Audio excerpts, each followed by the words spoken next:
Hello and welcome to the Diplomatic Missile, and today we're taking a look at the Alpha 118 release of Stonehearth. Now I haven't made any videos for the past couple of months, and in that time Stonehearth has had a couple of big updates with many new features being implemented. So I think I'm going to jump straight into it and show you what the new release is all about. Now I thought I'd start off with probably the biggest part of the new release, and that is custom building design. Now custom building design allows you to decide the size, shape, materials and roof shape of any building you choose, and then have your workers build it by using a floor plan and a really easy to use GUI system. So to start off, you want to get some resources first, but you want to come down here to building design, and it'll open up this new little tab here. Now here we have design custom building, place an item and ladders. I'll show you ladders later. And placing an item is just the same as the old placing items, but you just have to click on it and then you can place it immediately instead of having to click on each item and use a little button down here, which is a really useful mechanic. Now, so to start off, we want to click on Design Custom Building, and you'll have this plan, this GUI, here. So you'll have floor, walls, roof, and doodads. I'm not even too sure if that's meant to be the right word or not. I have no idea. So we need to start off. You need to start off with a floor plan. So you'll have materials. You have this light wood, this dark wood, and this zigzaggy wood. These are the three floor plan materials. So I'm going to go for the darker wood, and I'm going to click on here to start designing. So here you can draw squares to design your building. So I'm going to draw a square here, and if you draw a square that connects, it will connect it to one object, as you can see, and you can connect it in some all manner of weird shapes like this. So you can design it to however you want. There's a bit missing there we are. And obviously you can change the material if you so wish. There's obviously an erase tool, so you can erase parts if you so wish like that. So I'm going to erase that a little bit to demonstrate. So next is the walls. So the walls doesn't really have much to it. All you need to do is select which material. I want to go for the dark wood, and you click on here to up the walls like this. And you can also draw your own custom wall segments, as you can see. You can draw your own custom wall bits there. But I'm not going to do that because I think it looks good enough as it is. Next you have the roof. So the roof has a really nice system to it, but just not many different types of roofs. So you have this one roof here and these two materials. I personally prefer the look of the wood one. So I'm going to click on here like so, and it gives us this roof. Now the tool down here allows you to customize the shape and size of the roof. So the max height will say if it's a flat roof, you can then raise the roof to a maximum of 8 like so. So I'm going to keep it at a 6, I think. Let's go for a 6. Now the rise and slope doesn't really do a lot, I don't think, at the moment. I'm not too sure what that does. I don't think it really does anything at the moment. But the main part is this north, east, south, west. So if I take all of these off, it will go to a flat roof here. And if I go to north, then they will all slope to the north. If I go to south, then they will slope to the south, and east and west. So it really does allow you to customize the size and shape of your roof to get it just how you like it. So I personally like having a flat side here, and maybe a flat side there. Yeah, that looks pretty good. Or maybe I should have that there. Yeah, that looks better. So there we are. Now we'll go to doodads, which is your doors and windows.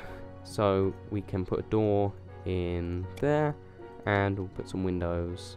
One there, and one on the side there. It doesn't need to be all the way around, and one on the other side. There we go.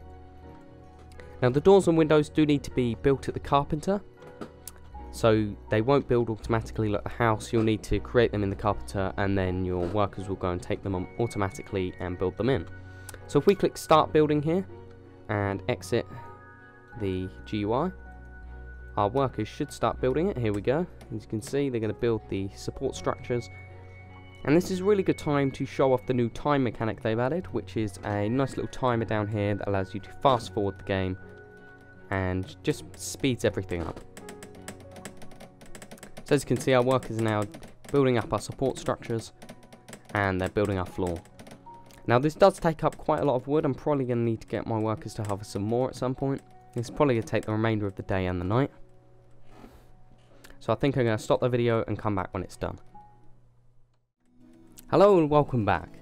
Now the workers are just applying the finishing touches by taking down the scaffold on our house. As you can see, the roof has now been nicely built, and this looks just like it did in the design.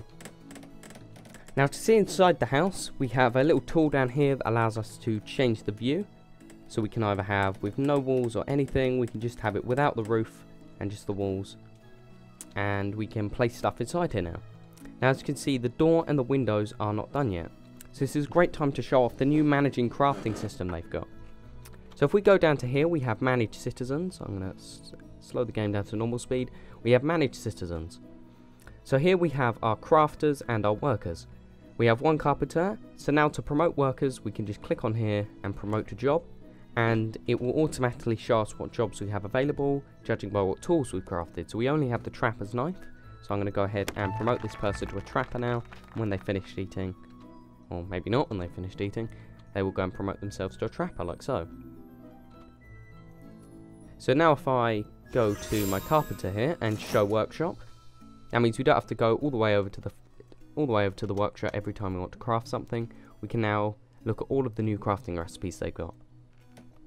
So there's a lot more furniture. As you can see, we now have dressers, park benches. Still got 2 types of chairs. We got these 2 cloth chairs that need a weaver, which I'll show you later. We've got all of these building parts, which we're going to need to craft, and the weaver's spindle, farmer's hoe, and wooden practice sword. So I think I'm going to craft, how many was it? 4 windows and a wooden door. So if we craft them now, and one more, our carpenter should get right on that. They're now collecting all of the wood from around our building site.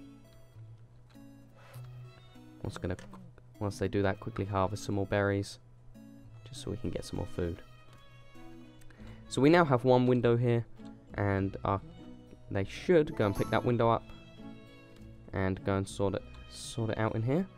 Now, just a quick one, they've also had these new events in notifications. So traveller approaches holding a bundle.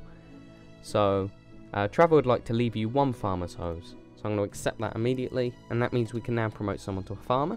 So I'm going to do that now, whilst he's still creating our windows. So let's promote this person to a farmer. There we are. Now the farmers were obviously there in the last update, so I'm not going to do anything on them. Now our windows should be put into our houses, like so. They're putting their ladders around, so they can get up to the windows. As you can see, they're wooden window frames. So these windows should be in place soon.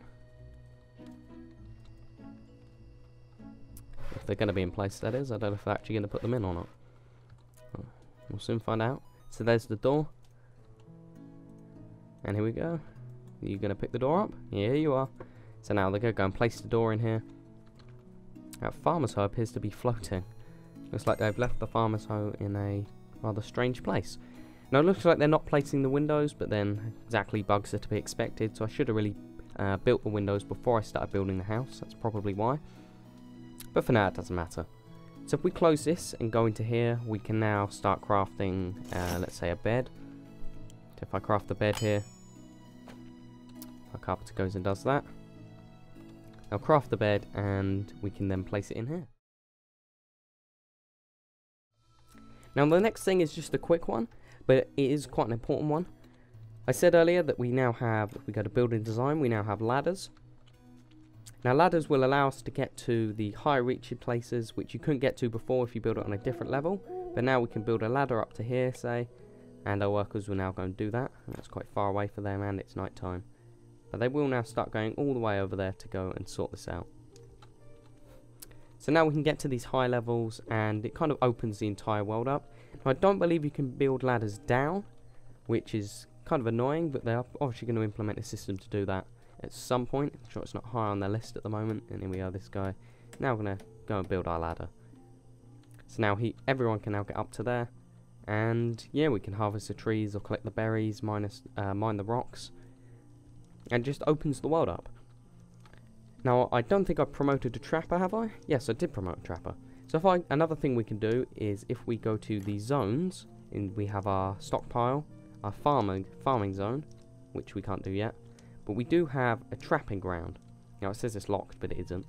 So if we now drag this here and press OK, the trapper will now periodically place traps and catch creatures, and then check those traps and bring the resources back. Now it's kind of expected they were going to do this because the micromanaging system in the last update I did a video on was quite abnormal compared to how the rest of the game was working at the time, where you had to actually move him independently, but now they've got this trapping zone, it kind of makes the game feel like it should do, and it's definitely an improvement. Now 2 new classes have been added into the game. We now have the Weaver and the Footman. Now to do these we need to craft new tools at the Carpenter. So if we go for a Weaver spindle here, we need 1 fibre resource and 1 wood resource. Now fibre resources are got from either farming silkweed or finding wild silkweed, which is this plant here, which you can just go around and harvest by using the normal harvest tool. And it gets you these little bundles of fibre here, which is silkweed bundle. And now this guy's now going to go and harvest us a Weaver spindle. So now if we go to our crafting menu, management menu, and promote to job, we now have a Weaver. So let's promote Dara Bright, whatever that was, Brightwell, to go and become a Weaver. There we go. Now we can now craft a Weaver's workbench, I believe. I think we need to do it through here now. We can now build the Weaver's workshop, which needs 1 fibre and 1 wood resource, and make a crafter's stockpile like usual. Now they're going to go and craft the Weaver's workshop. Or you're just going to take it back. Oh, you need the wood first. Ah, there we go. Maybe not. So now this works just like a carpenter's workshop does. So if I click on this now, we can now build 3 different types of clothes. This one increases worker speeds. These have defense for our soldiers. And we now have all of these decorations. We have banners, we have curtains, throw rugs, tapestries. We also have these 3 different types of materials you need to craft. The bolt of cloth and leather and spool of thread, which is all done through fibre, except this one here, this bundle of leather, which is for pelts, which obviously the trapper needs to catch. And we now have this little plushy toy rabbit you can get with 1 pelt, cloth and thread resource. Now the Weaver is a really nice system, because it allows you to now upgrade your people, so everyone can now be in a worker's outfit. Oops, daytime. Everyone can be in a worker's outfit, and eventually you get to a point where you can't really do much else, but it really opens the game up, so you can now have much more decoration and kind of customise the world to your own liking. Now the second crafting profession they've added is the Footman. So if I find the wooden practice sword and craft this, my carpenter is now going to go and craft this here. And it looks like he needs 2 wood, is it? Or 3 wood, I can't remember. Nope, it's 2 wood resource. Nope, that's a farmer's hoe. 3 wood resource, sorry. Here we are, now he's going to craft us a practice sword. And we can then promote someone to a soldier. Now the reason we need soldiers at the moment is because there are now goblin raids. They will now attack your citizens. Your citizens can easily die. Now the trapper appears to be quite an adept fighter. Because obviously he's out here managing his trapping ground, he is quite often jumped by goblins. Or I found it anyway. And he seems pretty good at killing them, obviously because he's got a knife, I suppose. But yeah, the goblins can take out your workers quite easily at the moment, which I suppose is kind of expected. But now we have a Footman, which is promoting, but apparently he's asleep. That's probably why he isn't promoted yet. But he will now go and attack goblins whenever they get into range of sight, I believe, or range of sight of him anyway. And the goblins will try and steal your stuff, kill your workers, and they're just a massive pain in the arse. But down here we have this defend, where we can call to arms our workers, and they will all rally together and defend the town. Now all of the workers working together against goblins, they just destroy them completely. Because there only seems to be 1 or 2 goblins at the moment that attack at a time, which I suppose is a good thing. And you'll get a notification if they're stealing your stuff and whatnot. And they'll come probably a 3rd or 4th day, they'll start to attack. And they'll just keep coming, they'll come at random intervals, I found anyway. What's this? Oh, it's a squirrel. Rather small black animal just running across my screen there. I'm trying to think, there is this town overview you have, which has your net worth, your overall happiness, food and shelter, but I can't remember if that was in the last update or not. As I said, it's been a long time since I've done one of these. But yeah, I think that's everything. Yeah, I think it is. I think I've shown off everything that I need to show off in the latest update, or latest couple of updates since I did a last video. And yeah, it's really getting some more features into it now. It's really becoming more of less of an alpha, more of a beta, I think, because it's getting more features. There's kind of endless playability until you like conquer this entire world and landscape. But for now, yeah, I think they've got enough. There's nothing to do with the stone at the moment, but there will be. There we go, there's our footman. And apparently he's groggy. He lowers his speed by 50%. Yeah, they've added kind of passive effects now as well, which kind of adds to the realism. That's a really nice little feature. There's obviously quite a few bugs as well, but that's kind of expected. There we go, poor fox. That trap will now go and periodically go check them. He's probably got as well. So he'll have some pelts. And just last thing, if you do craft a vest, one of these, you don't need to go and put them on any, they'll just come and get them immediately. So yeah, thank you very much for watching this Stonehearth Alpha R118, I think, overview, and goodbye.